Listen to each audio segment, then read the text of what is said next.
Oi, gente, tudo bem? De início eu vou me apresentar. Eu sou o Paulo Henrique, eu sou biólogo, sou dentista, professor universitário aqui no estado do Piauí. Eu estou fazendo esse vídeo como uma espécie de reação ao comentário do Henry a um vídeo que ele postou no dia 13 de outubro comentando a entrevista do ex-ministro da Saúde, o Henrique Mandetta, concedida no programa Roda Viva, em que eu concordo com o comentário dele que o Henrique Mandetta é corresponsável, sim, pela situação. O título do vídeo do Henry foi "Ele Sabia", referindo-se ao fato de que o presidente Jair Bolsonaro foi alertado pelo então ministro da Saúde, Luiz Henrique Mandetta, acerca das projeções da Covid-19 no Brasil se nenhuma medida fosse adotada. E eu queria acrescentar uma contribuição científica nessa discussão, já que eu sou doutor em microbiologia e imunologia e o meu canal tem, além de falado de política, de economia, tem também falado bastante de saúde, principalmente eu tenho tentado contribuir com a desconstrução de uma série de fake news que estão proliferando nas redes sociais sobre a pandemia de Covid-19. Eu até construí aqui um pequeno roteirinho da minha fala e eu vou procurar seguir esse meu roteiro para ordenar um pouco melhor a minha linha de raciocínio. Bom, o Henry começa o vídeo que eu estou comentando aqui dizendo que o Mandetta fala no Roda Viva com todas as letras que alertou o presidente Bolsonaro logo no início da pandemia sobre as projeções de números de casos de Covid-19 e mortalidade no Brasil caso nenhuma medida fosse adotada. E o presidente retrucou com todas as letras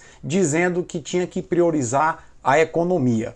Bom, eu devo lembrar que o próprio Jair Bolsonaro deu vários indícios de que a posição dele era a posição do Paulo Guedes de priorizar a economia. O Henry até fala que o presidente fez uma espécie de roleta russa.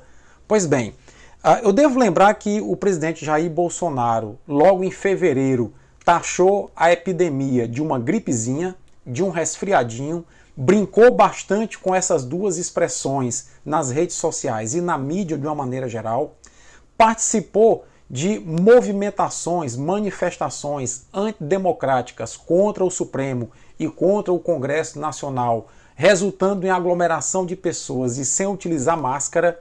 É importante também lembrar que foi uma viagem do presidente Bolsonaro aos Estados Unidos para lamber as botas do Donald Trump, uma viagem que não tinha propósito algum, que a comitiva presidencial retornou ao Brasil, nada mais, nada menos, com 26 pessoas infectadas com a Covid-19. Talvez esse tenha sido o maior grupo de brasileiros que chegou ao Brasil, de uma única vez, contaminados com a Covid-19. Mas aí, a essa altura, eu devo fazer uma pergunta.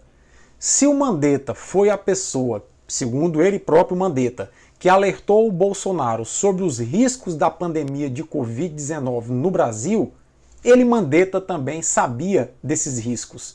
Ou seja, na verdade, aí eu penso que ao invés de ele sabia, nós deveríamos colocar eles sabiam. Porque o Mandetta também, como profissional da área da saúde, já sabia o que iria acontecer. Eu devo lembrar a vocês também que não apenas eu, como uma série de profissionais da área de epidemiologia, da área de microbiologia, demos alertas em janeiro. No dia 26 e no dia 28 de janeiro de 2020, eu fazia alertas ao Paulo Guedes e ao Henrique Mandetta que era necessário se estruturar planos de contingenciamento para enfrentar a epidemia, porque na época não era pandemia, na época era uma epidemia em Wuhan, que estava se espalhando pela Ásia, já havia chegado à Europa e aos Estados Unidos. Ou seja, eu dizia nos meus vídeos, no final de janeiro, que a epidemia de Wuhan dava claros sinais de que iria se transformar numa pandemia e que iria chegar ao Brasil. E aí eu faço uma outra pergunta. Nos meses de janeiro e fevereiro, o Brasil ficou observando o que estava acontecendo em relação à Covid-19 na Ásia, na Europa e nos Estados Unidos. O que efetivamente o Ministério da Economia, o Ministério da Saúde, o Ministério da Educação, o Ministério da Defesa efetivamente planejou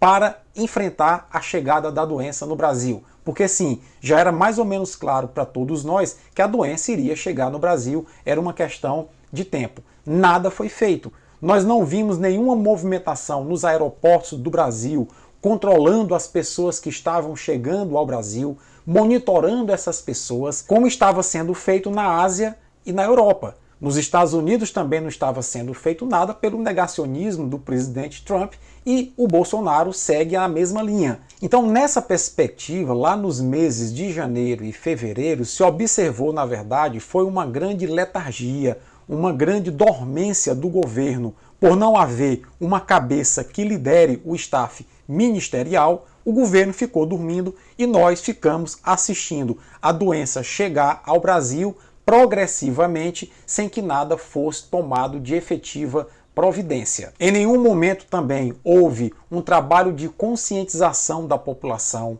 uma campanha de esclarecimento da população de como se agir na fase inicial da pandemia. Na verdade, o que nós vimos na fase inicial foi o presidente participar de forma tresloucada de várias manifestações essas que ele observava como uma forma de dar visibilidade e de legitimar o fato dele estar no poder, apoiado por uma turma de pessoas ensandecidas que se aglomeravam nos pátios de Brasília, protestando contra o Supremo Tribunal Federal e contra o Congresso Nacional, pedindo, inclusive, pasmem, a volta da ditadura militar. E é exatamente nesse cenário em que o presidente da República resolve dar mais ouvidos ao ministro da Economia do que ao seu ministro da Saúde e dizer que iria flexibilizar o isolamento que àquelas alturas estava sendo feito pelos governadores e pelos prefeitos, que perceberam que o presidente da República não estava nem aí para a pandemia, e aí o Bolsonaro resolveu ameaçar dar uma canetada e acabar com o isolamento social no Brasil através de um decreto.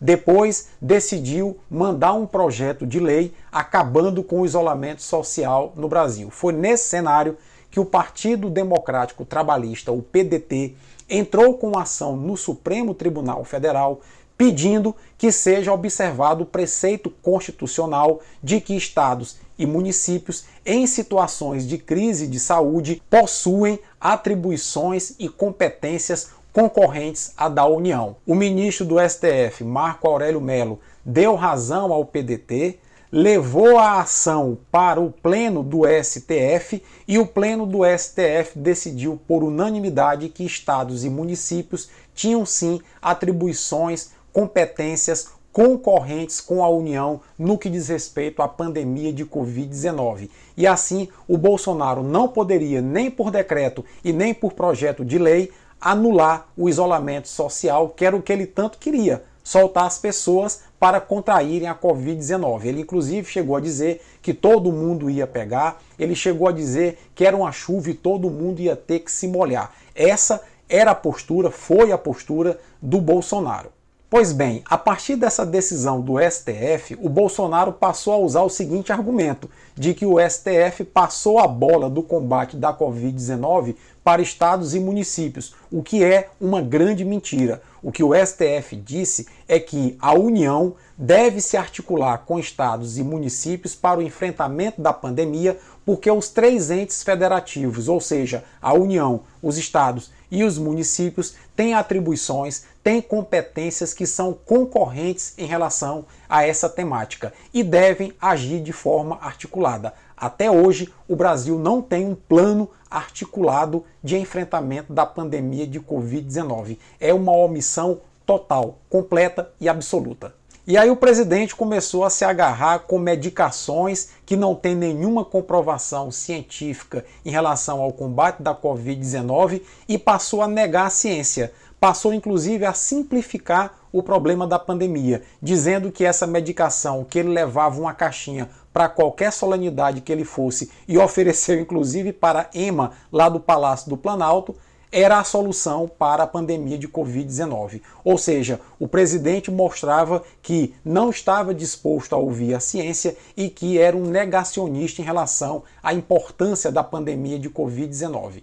E é exatamente nesse cenário de negação completa, de falta de planejamento e articulação para o enfrentamento da pandemia de Covid-19, que o Brasil chegou à segunda posição no ranking macabro de mortes por Covid-19, ultrapassando 150 mil mortes, e chegou à terceira posição em número de infectados, com mais de 5 milhões e 100 mil infectados pela doença. Para além disso, o Brasil é o único caso no mundo em que a curva de infectados e a curva de mortos não é uma curva com um pico, é uma curva com um platô. Nós passamos quase 2 meses com uma média de 1.000 mortes diárias por Covid-19. Isso é um caso único no mundo e mostra a grande negação que foi e que é a gestão de Jair Bolsonaro em relação à pandemia de Covid-19. Os impactos para a economia, inclusive, são muito severos. Haja visto que o Brasil é o país que passou o maior número de dias em lockdown em função do quadro epidemiológico da Covid-19,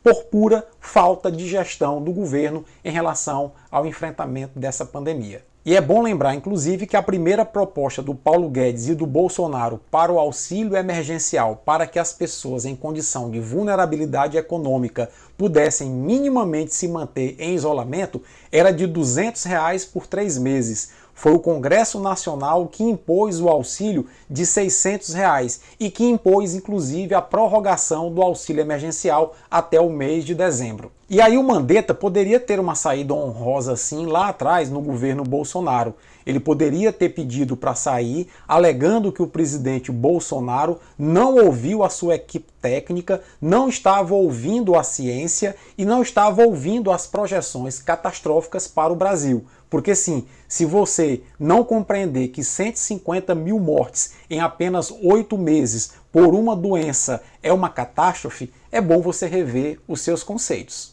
Agora, por que o Mandetta não saiu? Porque, na verdade, o que eu penso é que não havia esse plano articulado.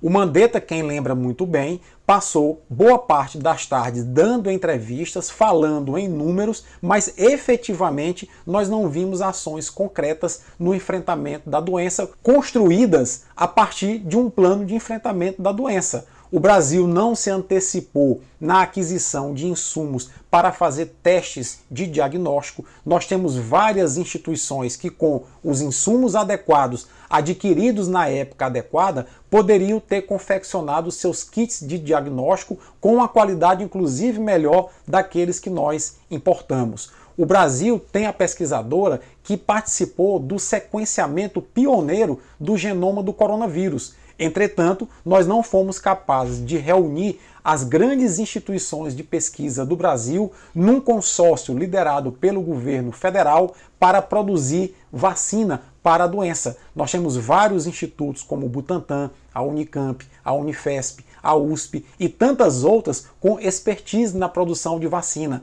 E o Brasil ficou parado no tempo, simplesmente porque não há um plano de enfrentamento. Então, agora que saiu do governo, o Mandetta lança um livro falando dos bastidores do Ministério da Saúde durante a pandemia, bastidores esses que ele, Mandetta, participou.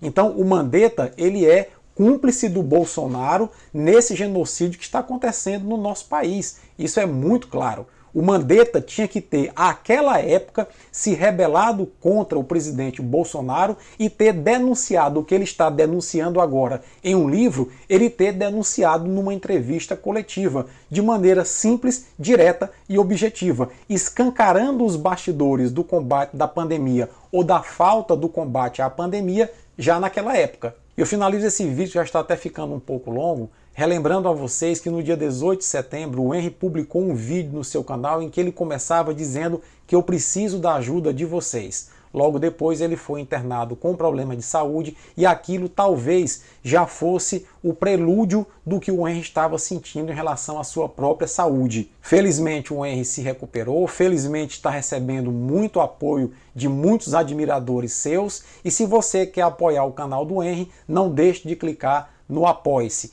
Recomendo, inclusive, que você faça uma leitura nos livros do Henry, que estão disponíveis no Amazon.com. Você facilmente consegue encontrar os livros do Henry. E são livros de uma leitura simples, uma leitura fácil e que fundamentalmente trazem luz nesse momento de escuridão no qual nós estamos mergulhados. É muito importante que a partir de leituras como essas, a gente consiga ampliar nossa visão de mundo e ampliar o nosso horizonte de percepções. Muito obrigado pela atenção e se você tiver um tempinho, eu convido para que você visite o meu canal Conversa do PH. Nós temos vídeos sobre educação, economia, política e sobre saúde, inclusive sobre a Covid-19. Forte abraço, obrigado pela atenção.